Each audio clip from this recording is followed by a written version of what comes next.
విశాఖలో యోగాంధ్ర కార్యక్రమం ఏర్పాట్లను మంత్రి నారాయణ పర్యవేక్షిస్తున్నారు. జీవీఎంసీ అధికారులతో కలిసి పార్కింగ్ ఏరియాతో పాటు ఇతర సదుపాయాలను పరిశీలించారు.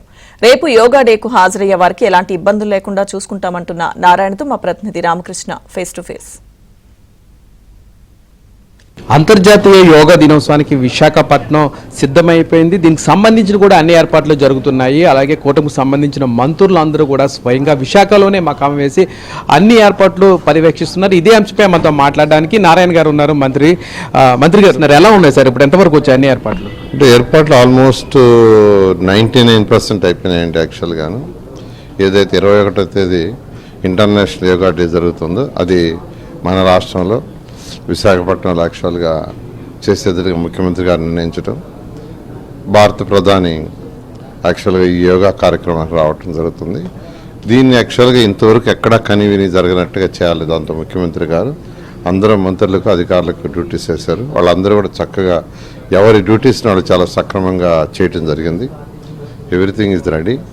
దాదాపు 5 లక్షల మంది యాక్చువల్గా పార్టిసిపేట్ చేస్తారని, సింగిల్ స్ట్రెచ్లో యాక్చువల్గా 3 లక్షల మంది కూర్చొని యోగా చేస్తారని, ఆ విధంగా చాలా చక్కగా ఏర్పాటు చేయడం జరిగింది. ఎటువంటి ఇబ్బంది లేకుండా ముఖ్యమంత్రి గారు చాలా క్లియర్గా చెప్పారు.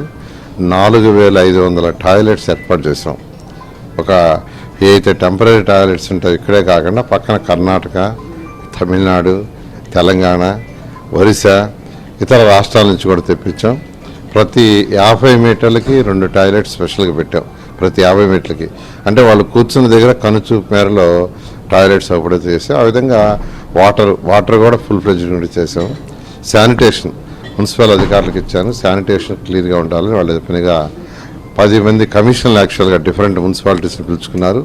వాళ్ళ సిబ్బంది కూడా వచ్చారు. ఆ విధంగా ఈరోజు శానిటేషన్కి దానికి ఎటువంటి ఇబ్బంది లేకుండాను జరుగుతుంది. అనేక మంది మ్యాప్ చేసుకున్నారు, రావడానికి విల్లింగ్ ఇచ్చారు.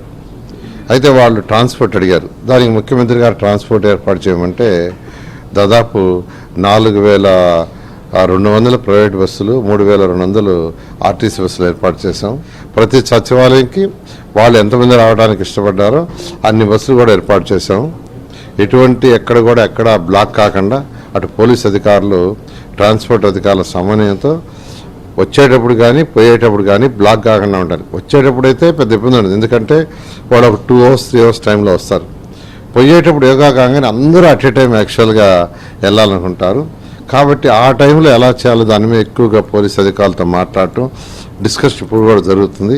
ఇంతవరకు కనీ వినే విధంగా ఫ్యూచర్లో కూడా ఎవరు చేయలేని విధంగా ముఖ్యమంత్రి గారు చాలా క్లియర్గా ఇచ్చారు.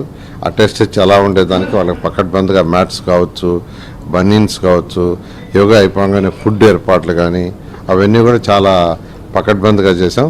ఇతర జిల్లాల నుంచి ఎవరైతే వస్తున్నారు బయట శ్రీకాకుళం జిల్లా, ఆ వచ్చేవాళ్ళు కూడా రిటర్న్ పోయేటప్పుడు బ్రేక్ఫాస్ట్ కూడా ఏర్పాటు చేయడం జరిగింది. ఈ విధంగా అన్ని చర్యలు జాగ్రత్తగా తీసుకున్నాం. ప్రతిదీ ముఖ్యమంత్రి గారు ఎప్పటికప్పుడు వారు ఇచ్చే ఇన్స్ట్రక్షన్ పెట్టి యువనాయకుడు లోకేష్ ఇచ్చేదాన్ని బట్టి ముందుకు పోతాం. ముఖ్యమంత్రి గారు మొదటి నుంచి చెప్తున్నారు, ప్రతి ఒక్కరు ఆరోగ్యంగా ఉంటే, శారీరకంగా మానసికంగా ఉంటే వాళ్ళు వర్క్ ఎక్కువ చేస్తారు. వాళ్ళు వర్క్ ఎక్కువ చేసినప్పుడు వారి యొక్క ఆదాయం పెరుగుతుంది. వారి ఆదాయం పెరిగితే రాష్ట్ర ఆదాయం పెరుగుతుంది. రాష్ట్ర ఆదాయం పెరిగితే అటు సంక్షేమాలు, అభివృద్ధి 2 చేయగలం. కాబట్టి రాష్ట్రం డెవలప్ కావాలంటే ఫస్ట్ ప్రతి ఒక్కరు ఆరోగ్యంగా ఉండాలని వారు మొదటి నుంచి యాక్చువల్గా ప్రిఫర్ చేస్తున్నారు.